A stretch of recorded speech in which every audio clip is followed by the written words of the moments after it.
Pero kung bago ka pa lang sa aking channel, paki-like, share, and click the subscribe button and the notification bell para lagi kayong updated sa mga parating ko pang uploads.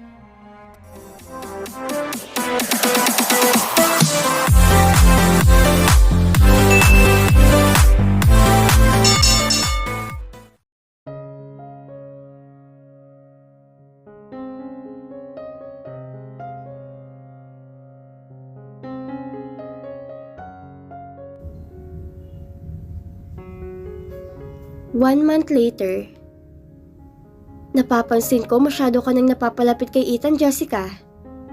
Sabi ng mami ni Jessica sa kanya, tinutulungan siya nito mag-empake dahil sa susunod na araw na ang lipad ng team nila pa Korea para sa Asian Volleyball Tournament. Mami, eto na naman tayo. Kunot ang noong sabi niya. Halos araw-araw ibinabalaan siya nito na huwag masyado makipaglapit kay Ethan.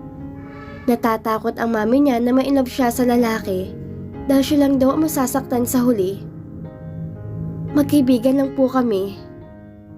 Yun na nga, magkaibigan lang kayo. Pero bakit lagi kayo magkasama? Totoo naman yun.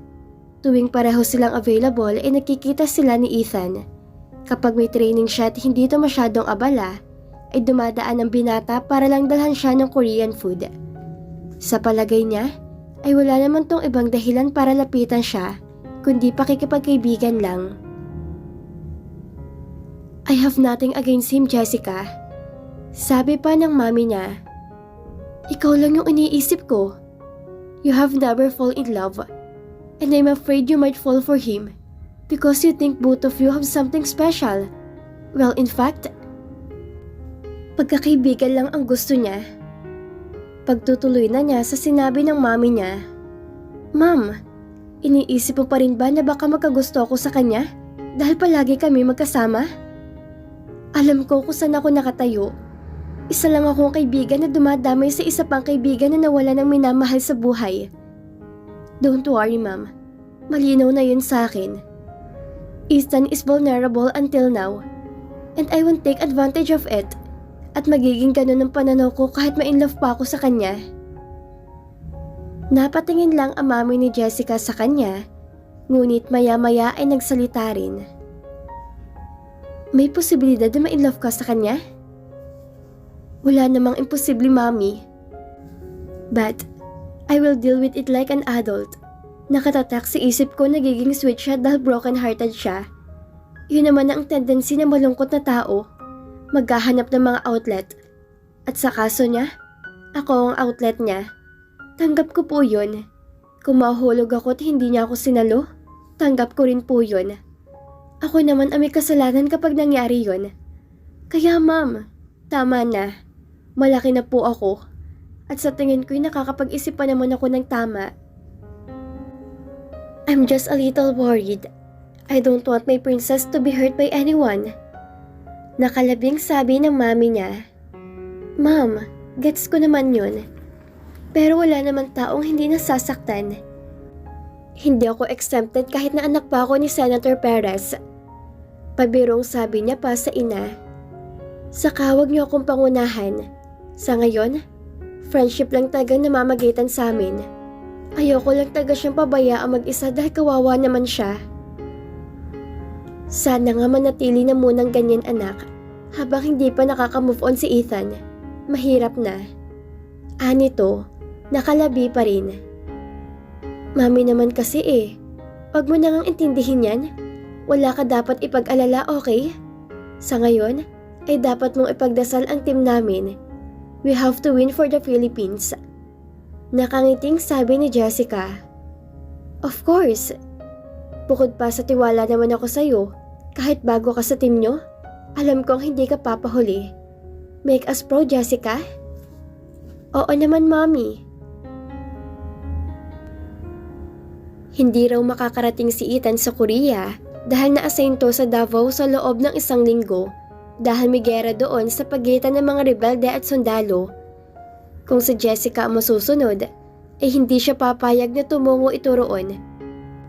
Ngunit kailan pa siya nagkarapatang makaalam sa trabaho ni Ethan? Isa pa, Okay na rin na bumalik na ang binata sa trabaho. Sumigla na si Ethan. Para nagkaroon ng bagong drive sa buhay. Hindi tulad noong sariwa pang pagkawala ni Ada na parang anumang oras ay magpapatiwakal to para sumunod sa nobya. Kahit din palagi sila magkasama at gumigimik ay napapansin niyang paminsan-minsan ay natutulala pa rin si Ethan. Minsan ay nakangiti ito, ngunit ang lungkot-lungkot ng mga mata at hindi maintindihan ni Jessica kung bakit todo effort siya na pasayahin to. Dahil pa rin kaya yun sa pangako niya kay Ada na hindi niya pababayaan mag-isa si Ethan? Siguro nga ayun lang yun. Sana hanggang doon na lang. Sa totoo lang, ay natatakot din si Jessica tulad ng mami niya. Nasasanay na siya sa presensya ni Ethan sa buhay niya at hindi niya alam kung magugustuhan niya yun o ano. Iyon ang unang beses na pakiramdam niya ay may dinependendahan siyang ibang tao. Ready ka na, Jessica? Tanong ni Julia kay Jessica. Ilang oras na lang at magsisimula ng unang laban nila. Vietnamese ang mga makakalaban nila. I'm always ready. Nakangiting sagot niya. Ilang minuto bago ang laban ay doon kinabog si Jessica. Huminga siya na malalim. Kailangan niyang paglabanan ang kaba. Ang daya mo, Ethan. Bakit wala ka kapag kailangan kita? Noong kailangan mo ko, sinasamahan naman kita Anang isip ni Jessica. Dahil siguro sa kaba kaya ganoon ang naiisip niya. Nakaupo siya sa bench ng isang taong lumapit sa kanya. Nanlaki ang mga mata niya na makita si Ethan na nakasuot ng vest na may nakapaskil na media sa kanyang dibdib. What are you doing here?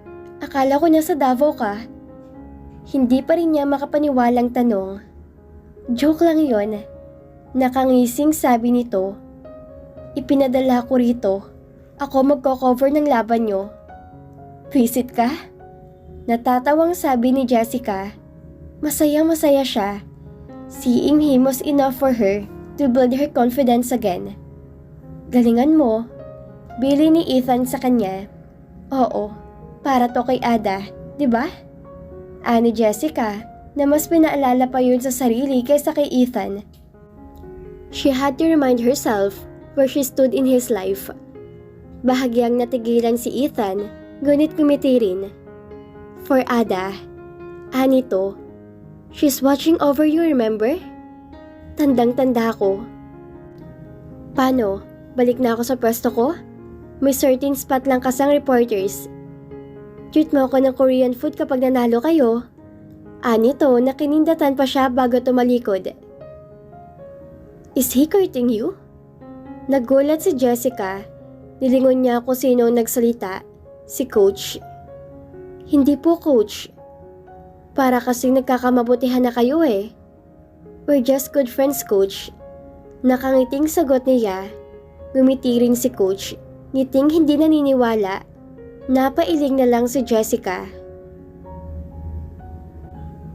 Dahil nanalo sina Jessica, ay tinupad niya ang pangako kay Ethan na ililibre ito. Now, this is authentic Korean food. Ngiting-ngiting sabi ni Ethan. Iba pala talaga ang lasa kapag dito mismo sa Korea nagawang pagkain, no? I agree. Hinintay pa ni Jessica na matapos ang trabaho ni Ethan bago sila nakalabas. Hindi rin naging madali ang pagpapaalam niya sa coach niya. Ang dahilan nito ay ito raw ang mananagot sa mga magulang niya kapag may hindi magandang nangyari sa kanya. Dinaan na lang niya si Coach Leia sa pagpapakyut. Mas masaya rito kung nakikita kong Korean actor.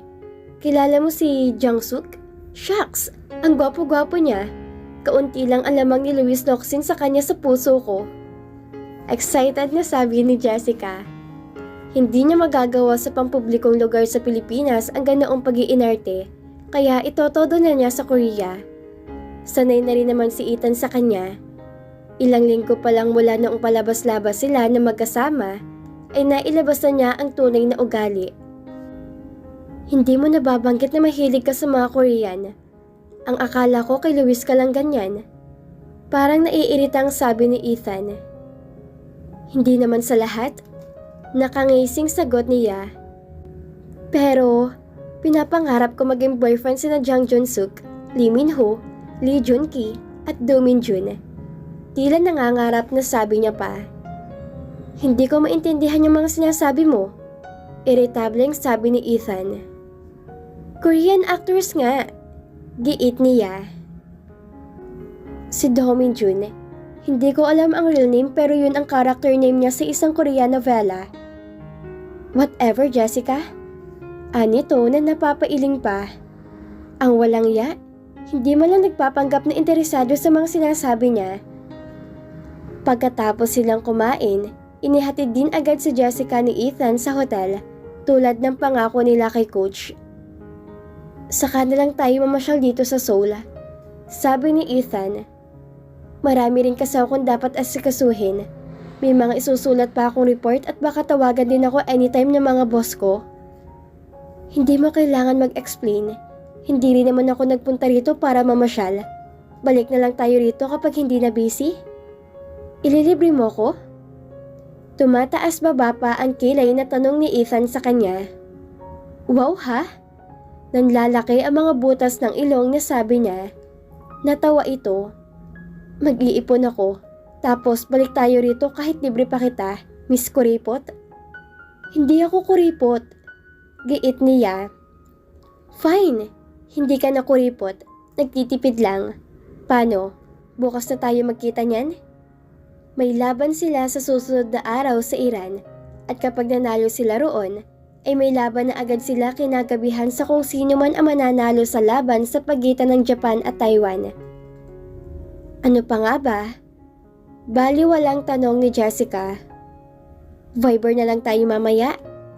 Ani Ethan. Okay, sang-ayon naman niya. Kapag hindi sila magkasama at hindi busy, ay sa Viber sila nag-uusap. Minsan nga, ay hindi na sila nag-uusap. Nagpapadala na lang sila ng sticker sa isa't isa hanggang sa magsawa sila. Lumapit si Ethan sa kanya na hindi niya inaasahan. Hinalikan nito ang pisngi niya. Isang bagay na normal naman, hindi nga lang sa kanila. Good luck kasi yan. Anito saka ngumiti. Ang dami mong arte? Napapailing niyang sabi. Diyan ka na nga. Nakapasok sa finals ang grupo ni na Jessica. Isa na lang ang sigurado. Kahit na anong mangyari, ay may iuuwi na silang medalya para sa bansa. Konti na lang, matatapos ang nervyos ko. Sabi ni Julia na naka-Indian seat sa kama nito. Nasa hotel room sila at naghahanda na sa pagtulog, ngunit mailap ang tulog sa kanilang lalabanan sa final sa susunod na araw. Bukas ng moment of truth. Sabi naman ni Ella, nakahiga na ito ngunit titig na titig sa kisame. May tiwala ko sa inyo girls. Masusungkit natin ang gold medal sa pagkakataon to. Sabi naman ng coach nila na nakatayo malapit sa pinto. Dediretso na ba tayo ng uwi pagkatapos ng laban bukas, coach? Tanong ni Tessa. Hindi pa. Kaya may chance pa kayo maggala. Sa isang araw pang uwi natin. Baka kasi sabihin nyo ang sama-sama ko kapag hindi ko kayo pinagbigyan na mag-shopping. Nakangiting sabi ng coach nila. Nagtilian ang lahat sa balitang iyon. Nawalang atensyon ni Jessica sa mga teammate nang tumunog ang cellphone niya. Nagpadala ng Viber sticker sa kanya si Ethan. 2 pandayon. Ang isa ay kinakalabit ang pisngi ng isa pa at sa itaas ay may nakasulat na hey. Napangiti siya at pinadalhan din to ng sticker ng isang cute na pusa na nakataas ang isang kamay at bumabati ng hi. Pwede kang lumabas? Why? Nandito ako sa baba. Magpapaalam muna ako. Nilapitan ni Jessica ang coach nila at nagpaalam. Huwag kang magtatagal. Sabi ng coach nila. Opo coach. Nakangiting sagot niya. Tinawagan niya si Ethan paglabas ng kwarto. Saan tayo magkikita? Tanong niya sa lalaki. Dito lang sa lobby ng hotel nyo? Baba ka na. Nakakainip dito. Natawa siya, saka tinapos ang tawag. Nasa labi nga si Ethan. Hindi ka busy? Salubong niya rito. Tapos ng trabaho. Siya nga pala, good luck sa laban niyo bukas ha? In case you didn't know, maraming Pilipinong umaasa sa pagkapanalo niyo. Todo suporta sila sa inyo. Ani Ethan. Niyaya niya to sa hotel-restaurant para makapagtsaa. Alam ko po yun. Nababasa ko sa Twitter ang mga message nila sa amin. Natatawang sabi niya, malakas ang kutob kong may uwi niyo ang gold medal. Ako rin, malakas ang kutob ko. Aniya saka natawa. Ang yabang nito, nakangusong sabi ni Ethan. Kailangan talaga may confidence. Pangangatwiran niya. Pagkatapos ng finals, hindi pa kayo agad babalik ng Pilipinas, diba? Paano mo nalaman? Kasabay niyo kami dahil magkokonda kami ng interview sa loob mismo ng eroplano. Sabi ko nga, bali walang sagot niya. Punta tayo sa world bago tayo bumalik sa Pilipinas? Excited na anyaya nito. Sure. Uy Ethan, kailangan ko nang bumalik sa kwarto. Baka pagalitan ako ni coach eh. Alam mo namang importante ang game bukas. I know. Sige na, magkita na lang tayo bukas. Hindi alam ni Jessica kung gaano siya kasaya na masungkit nila ang gintong medalya. Kahit na matagal na yung naikiklaim sa sarili, ay hindi pa rin siya makapaniwala. Kinalabutan siya na patugtugin ang pabansang awit habang inaangat ang bandila ng Pilipinas. She was proud of their team. Sana ganun din ang mga kababayan niyang naghihintay sa Pilipinas. Pagkatapos ng awarding ceremony, ay nagpaunlak sila ng ilang interviews. Nakita niya si Ethan at sumalubong ito sa kanya habang may malapad na ngiti sa mga labi. Nang matapos ang interview, ay bumalik na rin sila sa kanilang hotel room para na magbihis dahil lalabas sila ng kanilang teammates para kumain sa labas dahil sa kanilang pagkapanalo. Late na nang bumalik sila sa hotel. Lahat sila ay pagod ngunit masaya. Sandali rin nilang nakasama si Ethan sa celebration, ngunit agad ding nagpaalam dahil ang nais talaga ni Coach Leia na magiging pribado kahit paano ang maliit na selebrasyong iyon. Kahit anong pilit ni Ethan na humingi ng private interview, ay nagmatigas ang coach nila. Ang sabi nito kay Ethan ay bumawi na lang ang interview sa biyahe nila pauwi. Kinabukasan ay sinundo si Jessica ni Ethan dahil pupunta sila sa World, isang major reaction complex sa Seoul. Naroon ang world's largest indoor theme park. Nag-commute sila patungo roon at si Ethan ang leader dahil wala talaga siyang talent sa pag-commute. Hindi maiwasang mamangha ni Jessica nang nasa Lot World na sila. It was like being a child again. Nagtungo sila sa adventure part ng amusement part. 4 na palapag yun at sa unang palapag pa lang na tinatawag na Underland ay nawili na siya. Hindi ka ba malulain? Nakangising tanong ni Ethan. Hindi no? Baka ikaw. Pangaalas ka niya. Nagpaplano silang sumakay sa Conquistador, isang Viking ride. Ako? Pagmamayabang ni Ethan. Tama na ngang kayabangan, tara na. Aniya, saka hinila si Ethan. Nang umandar na ang The Conquistador, ay tuwang-tuwa si Jessica. Nasa dulong bahagi sila ng ship at mas mataas ang naabot niyon. Para siyang lumilipad. They almost reached the ceiling of Lot World. Tawa siya ng tawa na makitang ang lalaking mayabang ay hindi nagre-react. Namumutla ito. Akala ko ba hindi ka malulain? Natatawang sabi niya kay Ethan sa malakas na tinig. Tiningnan lang siya nito ng masama. Pagbaba nila, ay tawa siya ng tawa. Namumutla pa rin sa yabang. Ang yabang-yabang mo pa ha? Pangaalas ka niya. Sumasakay naman ako sa ganun dati. Nanibago lang siguro ako. Palusot nito.